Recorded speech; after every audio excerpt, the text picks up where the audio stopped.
mais uma vez a nossa saudação a todos os irmãos e amigos que estão conosco. Temos também uma representação da missão do Oásis e conosco a presença de 3 irmãos. Podíamos ter muito mais, mas uma das famílias de base neste trabalho foi atingida pelo Covid. Pela graça de Deus estão já em franca recuperação e louvamos a Deus por isso.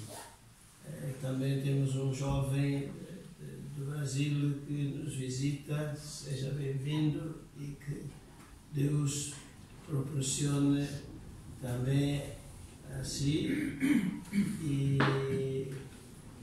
e encontre neste país ou nesta Europa aquilo que veio à procura sob a orientação do nosso bom Deus. Também temos um outro jovem que está conosco, presumo que é da África, agora não sei se de Angola, se é de Moçambique, mas sinta-se em casa e igualmente. Meus irmãos, é verdade que hoje é um dia particularmente muito especial para todos os cristãos e para aqueles que não são cristãos ou ainda não são cristãos. Espera-se que no devido tempo e saibam gerir e administrar esse tempo, que venham também fazer parte do rebanho do sumo pastor, do grande pastor, que é nosso Senhor Jesus Cristo. Brevemente, uma pequena reflexão com base na carta do apóstolo Paulo aos Filipenses. Minhas irmãs e meus irmãos, caros amigos, a carta aos Filipenses é uma carta com características muito especiais. É conhecida também como a carta da alegria. E o Natal, a celebração do Natal está rodeada, está recheada de tons de alegria, muito cântico, na sequência do cântico dos anjos, na visita ou na anunciação que fizeram aos pastores de Belém. O tempo, como dizemos, tanto, não é muito, mas sugeríamos os irmãos, por favor, em casa, lerem primeiro do capítulo 1, no capítulo 1, do verso 1 a 11, esta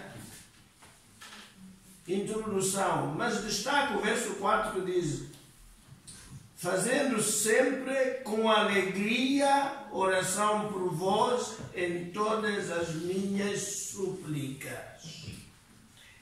E ao longo da carta, então, como dizíamos há pouco, o apóstolo fala muito deste aspecto da alegria.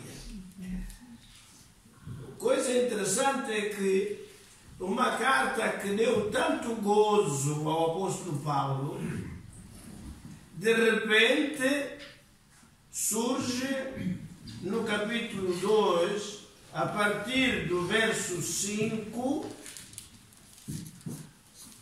um ensino que poderíamos considerar estranho, parecendo que, afinal, que as coisas não estariam bem de todo lá em Filipos, a primeira igreja cristã a organizar-se na Europa, a igreja de Filipos. Mas, meus irmãos, porque nós estamos num culto celebrando o nascimento do nosso Senhor Jesus Cristo, a encarnação de Deus, o Verbo que se fez carne, na linguagem de João, do apóstolo João, e que habitou entre nós. Ela acrescenta dizendo que o ser humano viu a glória de Deus. O apóstolo, neste segundo capítulo, diz: de sorte que haja em vós o mesmo sentimento que houve também em Cristo Jesus. Diz lá em Antioquia, os discípulos ou os do caminho foram chamados pela primeira vez de cristãos, seguidores de Jesus Cristo. O apóstolo João, na primeira carta das 3 que escreveu além do Evangelho, diz o seguinte: aquele que diz que está nele, Jesus Cristo, deve andar como ele, Jesus Cristo, andou. Então, o Novo Testamento está cheio de textos que nos apontam, nos desafiam a pegar na pessoa de Jesus Cristo como o nosso exemplo por excelência.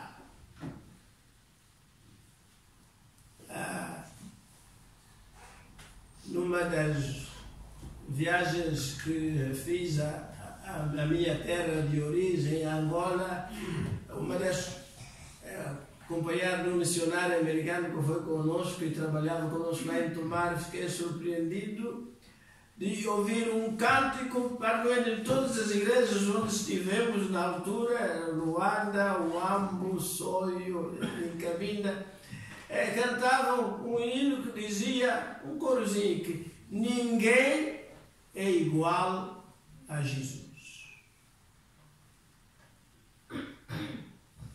E meus irmãos, na celebração de Natal, este texto consideramos fundamental e importante, até porque, segundo os estudiosos da Bíblia, este capítulo 12 de Filipenses, a partir do verso 5 ao verso 11,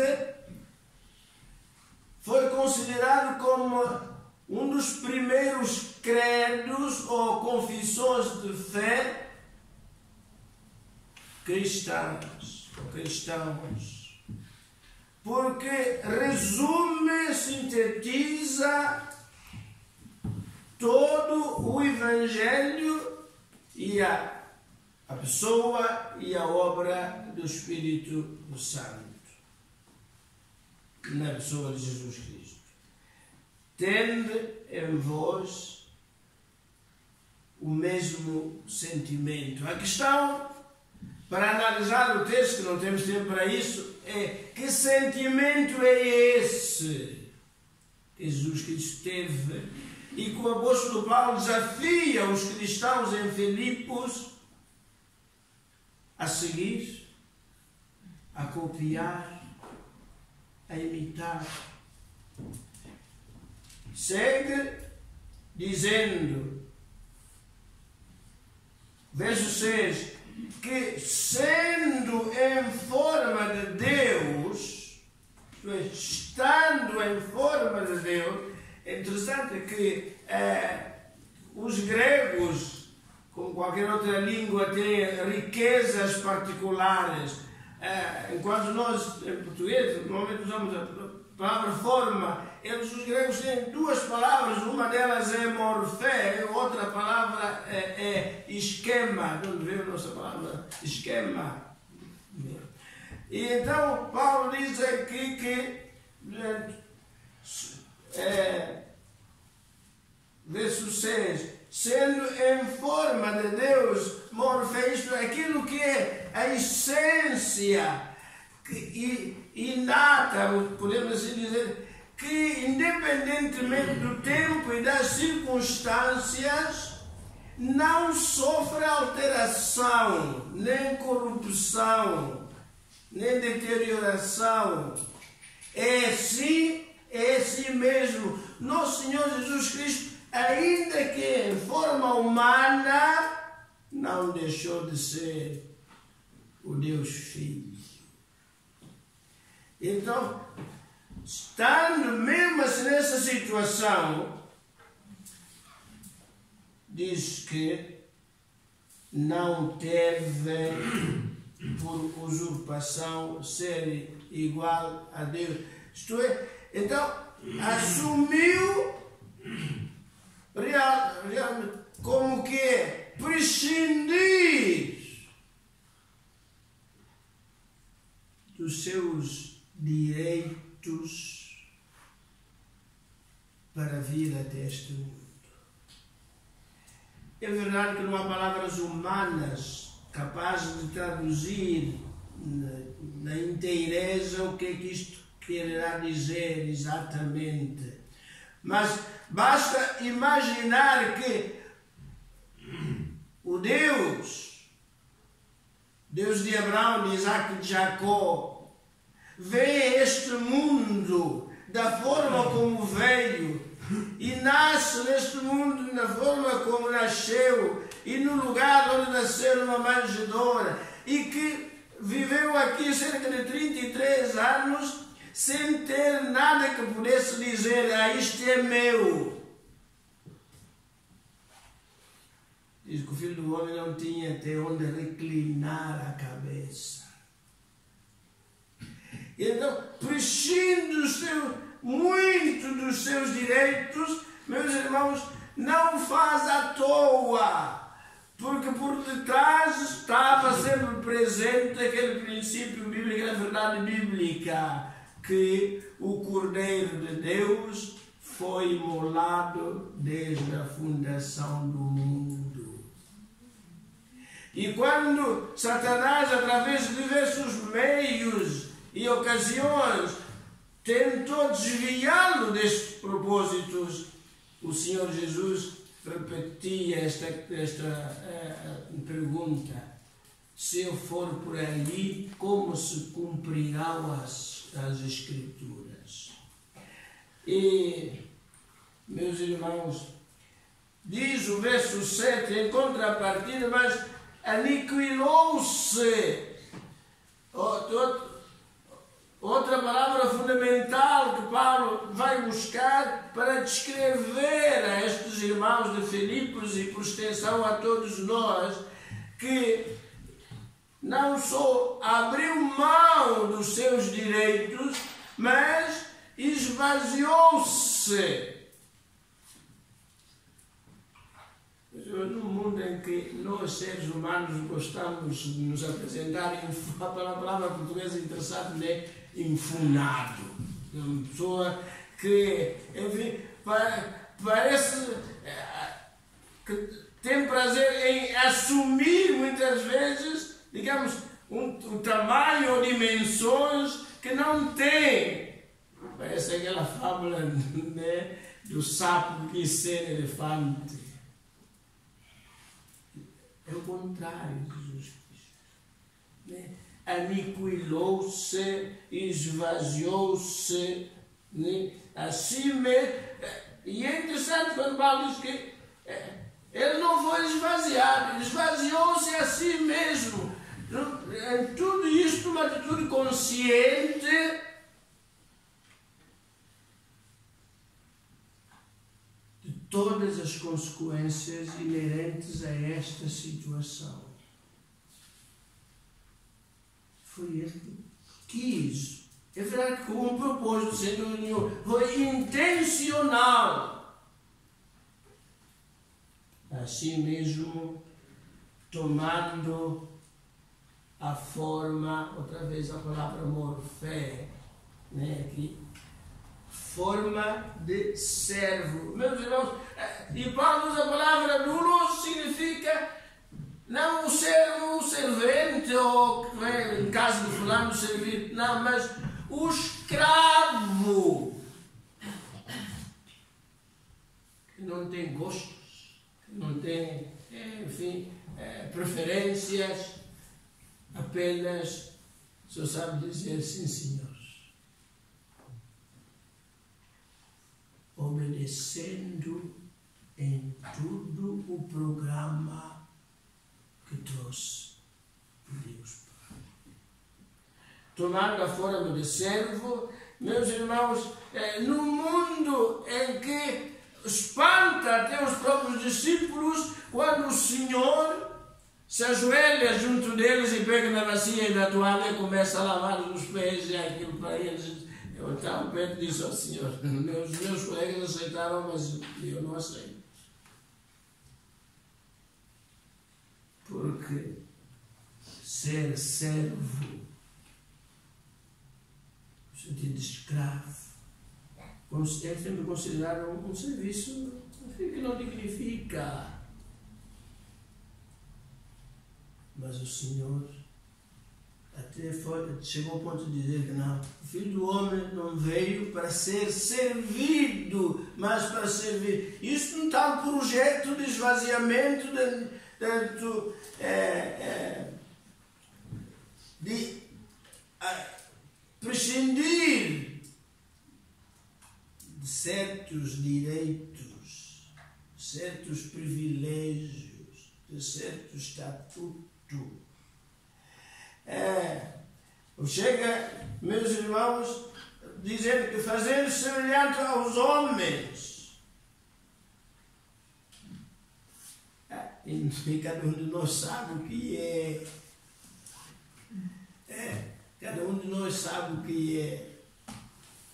E se calhar, se o meu o meu amigo, o meu irmão, a minha irmã, meus irmãos, fosse exatamente como eu, provavelmente eu teria muita dificuldade de lidar com ele. Mas Jesus, sabendo como cada um de nós os que já viveram, estão a viver, os que hão de viver, mesmo assim, ele assumiu esta forma humana com um propósito. Fazendo semelhante aos homens, o verso 8 diz: achando na forma de homem, humilhou-se a si mesmo. Como que em contagem decrescente, o Deus foi aos poucos, digamos, usando a expressão popular, caindo por aí abaixo. Em vez de subir os degraus, foi descendo, foi descendo, foi descendo, foi descendo, foi descendo. E o primeiro credo cristão, o credo de Niceia de 325, entender a altura, diz que desceu aos infernos. Não era o inferno que é a habitação do diabo e os seus anjos, mas os reformadores, outros estudiosos da Bíblia entendem como realmente o pior lamaçal onde o homem pode chegar.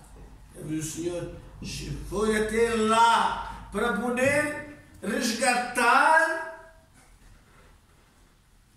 todos cuja vida degradada chegam até esse lamaçal.